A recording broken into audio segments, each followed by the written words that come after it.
মৃত্যুকে কেন্দ্র করে আরেকটা ভিত্তিহীন বর্ণনা আপনারা শুনে থাকবেন, শুনেছেন হয়তো। ফাতেমা রাদিয়াল্লাহু তাআলা আনহা ইন্তেকালের পর তাকে কবরে রাখা হলো। রাখার পর আবু যর গিফারি রাদিয়াল্লাহু তাআলা কবরের সাথে কথা বলছে, শুনছেন এরকম আপনারা? কবরকে বলছে, কবর তুমি কি জানো কাকে রেখে গেলাম? শুনছেন কিনা? ভিত্তিহীন বর্ণনা। কবর কোনো জবাব দেয় না। তখন আবু যর বলছে, কবর তোমার মাঝে হযরত আলীর স্ত্রীকে রেখে গেলাম। কবর কোনো জবাব দেয় না, ভিত্তিহীন বর্ণনা। পরে কবরকে বলছে, কবর জানো কাকে রেখে গেলাম? তোমার মাঝে হাসান হুসাইন রাদিয়াল্লাহু আনহুমার আম্মাকে রেখে গেলাম। কবর জবাব দেয় না, ভিত্তিহীন বর্ণনা। শেষে বলছে, কবর তোমার মাঝে মুহাম্মদুর রাসূলুল্লাহ সাল্লাল্লাহু আলাইহি সাল্লামের কন্যা ফাতেমাকে রেখে গেলাম।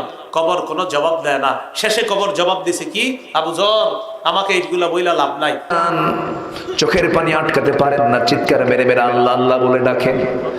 কবর খনন শেষ হয়ে গেল। কবর খননের পর পাগলের মতো প্রশ্ন করছেন কবরকে, কবর তোর মধ্যে আজকে যাকে রাখতেছি, খবরদার কবর রে অসম্মানজনক কোন আচরণ করবি না, খারাপ কোনো মিসবিহেভ করবি না, খারাপ কোন আচরণ করবি না। কারণ এই মহিলার সঙ্গে খারাপ আচরণ করলে নবীজি কষ্ট পাবেন, নবীজি কষ্ট পেলে পরে আল্লাহ কষ্ট পাবেন। ভেতর থেকে মানুষের মতো আওয়াজ বের হয়ে আসতেছে। আবু যরের কানে আওয়াজ দিচ্ছে, ও আবু যর, এটা এমন একটি জায়গা, কোনো ব্যক্তি চিনি না, কোনো মানুষ চিনি না। আমল যদি ভালো হয় ভালো কথা, আমল যদি খারাপ হয় আমি মাটি, আমার আচরণ মারাত্মক হয়ে যাবে। গভীর রাত্রে হযরত ফাতিমা রাদিয়াল্লাহু তাআলা আনহা ইন্তেকাল করলেন। কিছু সংখ্যক সাহাবীদের কাছে খবর দিয়া অল্প সময়ের ভিতরে জানাজার ব্যবস্থা করা হলো। হযরত আবু যর গিফারি রাদিয়াল্লাহু তাআলা আনহু কবরের ভিতরে নেমে গেলেন। কবরের ভিতরে নেমে গিয়া হযরত আবু যর বলেন, রে কবর, তোর ভিতরে আজকে কাকে রাখবো, তুই কি তা জানিস নাকি? কোনো জবাব আসে না। হযরত আবু যর বলেন, কবর রে, তোর ভিতরে আজকে যাকে রাখবো তিনি হতেছেন হযরত ইমাম হাসান হোসেনের মা। বেহেশতের সমস্ত জওয়ানদের সরদার হবেন যারা, সেই দুইজনের মা তোর ভিতরে রাখবো, খবরদার বেয়াদবি করবি না।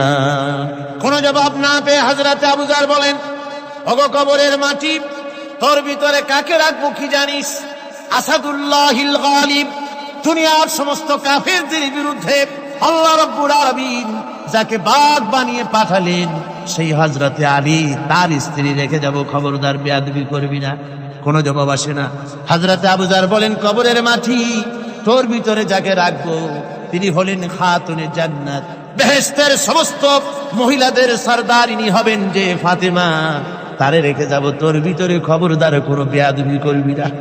আবার হযরতে আবু যর বলেন, কবরের মাটি, তোর ভিতরে কারে রাখবো কি জানিস?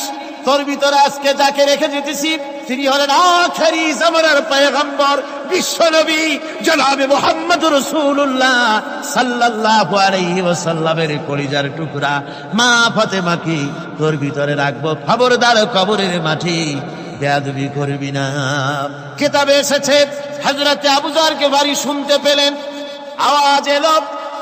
আওয়াজ এলো, কি যেন বলতেছে, রে আবু যর, আমি ফাতেমা কি চিনি না, হাসান হোসেনের মা কি চিনি না, আলীর স্ত্রী চিনি না, রাসূলের মেয়ে মা ফাতেমা কি চিনি না। আমল যদি ভালো হয় আমার ভিতরে, আমল ভালো নিয়ে যে আসবে শান্তিতে থাকবে, আর আমল যদি খারাপ হয় আমার ভিতরে, তার অবস্থা চূড়ান্ত হয়ে যাবে।